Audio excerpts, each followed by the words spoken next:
Secretary! John Vic Isa ka Patingay. lang! Secretary sa executive. Ang Senado ay isang equal branch. Kapantay nyo lang! Bakit ginagamit nyo ang pwersa ninyo? Alam nyo mga kaibigan, dito ko lang napatunayan ngayon sa aking pag-retire ay 40 years in military service, 40 years from CSTA. Kung alam nyo si Steve Capco, from Sergeant of Scout Ranger and a retired officer. Dito ko napatunayan ngayon, ang tapang ng Pilipino ay kung wala ka sa posisyon. Tingnan natin, kung kayo ay nasa posisyon o wala na sa posisyon, matapang ba tayo? Punyeta! Ha? Masusubukan ang tapang ng isang Pilipino kung wala ka sa posisyon. Naniniwala ba kayo doon? Naniniwala ba kayo doon? Huwag niyong gamitin ang inyong katungkulan, ang inyong power. Dahil pagsasamantalayan, saka, Colonel Mitran, hindi mag-excuse daw sa aking kaibigan. Bikrimolya, aristuin, aristuin, tuta, asista, John Bikrimolya, aristuin, aristuin, tuta, pasista, John Bikrimolya, aristuin, aristuin, tuta, pasista. Go ahead, Colonel Mitran. Ipagpatuloy ninyo ang inyong hataw, brother. Okay mga kababayan,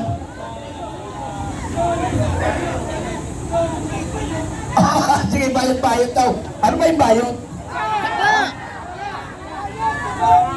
Hindi. Wag na lang. Alam niyo bakit? Kasi ako bayot din eh. Baka sabihin niya ay magkabaro tayo ka Eric. Wag na lang, doon na lang tayo sa tuta pasista.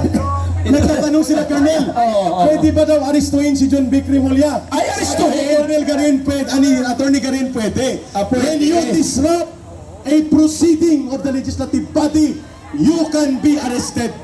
Ano? Kaya dapat, Ano, aristuhin na natin? pwede. John Vic Rimulya, aristuin, aristuin, tuta pasista. John Vic Rimulya, aristuin, aristuin, tuta pasista. Okay. Maganda tayo maganda tayo mga kababayan. Isang hudyat, aaristuhin natin ang sumisira sa ligang batas o sa ang ating Philippine Constitution. Tayo ay nakabase sa Philippine Constitution ang ating mga ginagawa. Ang armed forces, ang Philippine National Police, nakalagay sa mandato nila, protect the people and the state. Mayroon bang presidente doon nakalagay? Mayroon bang presidente doon? Ang ibig sabihin doon, the most powerful is the people. Tama hindi? O di gamitin natin ngayon yan. Maintindihan ng ating otoridad yan. Kasi nagbabasa lang sila ng Constitution. Kaya nga lang ang problema, mayroong illegal orders from the Malacanang. Ha? Yun yung problema natin, yung illegal orders. Tandaan nyo, mga kabaro ko dati, ang action lang laban sa atin ay i-relieve tayo sa posisyon. Kung tayong ma-relieve sa posisyon, matakot ma-relieve sa posisyon, hindi naman kayo papatayin. Hindi man kayo tatanggalin sa serbisyo. Posisyon lang ang tatanggalin sa'yo. Bakit kayo matakot? Ako nga, nung nasa Zambales ako, binangga ko ang drugs sa Zambales kay si Governor Magsaysay. Ilang beses ako sinumbong kay GMA. Nung una, umuulang ako. Sinigundahan ako. Tinawagan ako ng general. Amiya, segundo, medyo lahilo ka lang dyan. Bakit si Governor Magsaysay ay pinagdudahan mong NPA? Sir, bukang yatang binabaligtad ang istorya. Yung drugs kasi, sir, sabi ng kanyang mga tauhan, ay sa kanya daw yung bata. Sabi ko, hulihin natin yung bata niya, then dadalhin natin kay Governor kung talagang tao niya. Mayroon bang Governor? Mayroon bang mga pinuno ng otoridad na may hawak ng drugs? Wala. Pag mayroon, sindikato yan. Pag mayroon, walang hiya yan. Dapat, kung muna magbibitaw ng masamang salita. 40 years ako sa serbisyo. Mula 13 anyos ako. Nasa serbisyo na ako sa Mindanao. Lumaban ako, 3 araw, 3 gabi. 17 lang kami, ang kalaban namin 400. Pero niligtas ako ng Panginoon. Dahil meron pa akong tutungkulin, nagaganapan ngayon. Maraming salamat! Ayun! Maraming salamat! Pero inupo ko pa kasi hindi ko na sa inyo sa kapulahin na. Pirahin na tapos sa palawan kayo na kabayan sa kanyang pangihanap at binabilahan sa loob ng Senado. Nawagawa ng aresto niya ito naman. Ay, Sekretary Jumbin Remulla, hindi kita nakikitaan ng tapang. Bakit? Mas kapangyarihan tayo, ang dami ng alalay. Para ka rin si General Torre. Ang tapang natin pag marami tayong alalay. Oh, Jumbin, anong gusto mo? Si General, si General to, yung Chief PNP. Si Torre, si General Torre, hinaman ko ng suntukan yan. O kaya, mag-akit kami sa bundok, dalawa lang kami, maghahanap ng tunay na kalaban. Hindi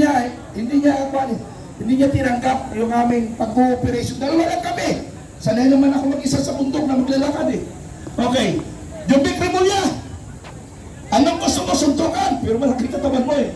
Pero, maghahanap na lang tayo ng kalaban ng tunay na kalaban ng Pilipino. Suntukan na lang tayo. Alam mo, nakikita ko yung forma ni Jumbin Remulla, yung sa Malacanang, pag ganun siya. Parang lalaki. Oh, palakala mo, tapang-tapang niya. Maskara yun. Ha? Maskara. Maskara, hindi pala totoo yun. Sorry Sekretary. Pero Sekretary, mali yung ginagawa mo. Executive branch ka lang, isa ka lang kabinete, Sekretary. Ang kaharap mo ay ka-equal ng ating Pangulo at ng Chief Justice, si Senador Cayetano. Tapos kung mapapil ka, ang tapang mo! Subukan mo mag-isa. Samunin kita. Tayo mag-isang lakad dito sa EDSA. Pagtakbo tayo. Ababa na ang lakad. Hindi ko na kaya tumakbo. Okay yun lang. Sekretary Jumbin Remulla, hinahamon kita. Kung talagang matapang ka, tayo dalawa mag-usap. Salamat.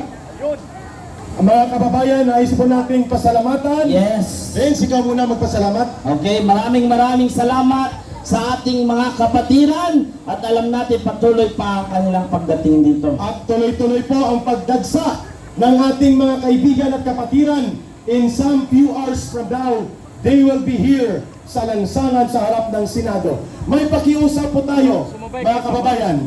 We are calling on Attorney Garin to please stay with Brother Placido dito.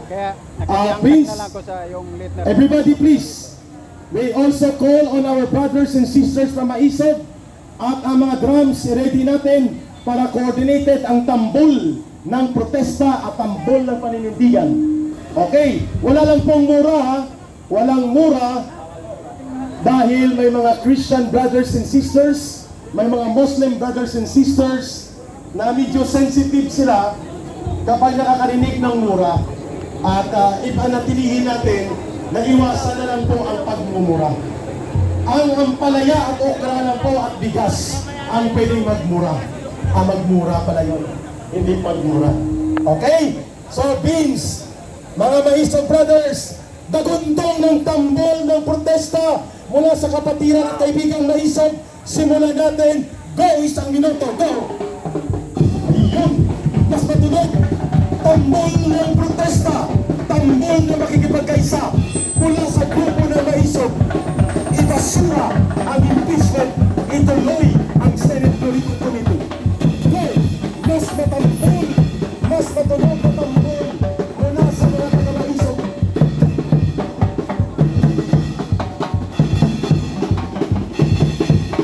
Lagi parto, mas malakas, mas matunog, Maisog!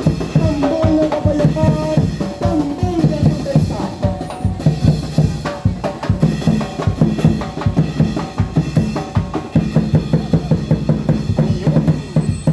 Maraming salamat. Mamaya may choreography yan ha. Ang mga political dancers ng grupo ng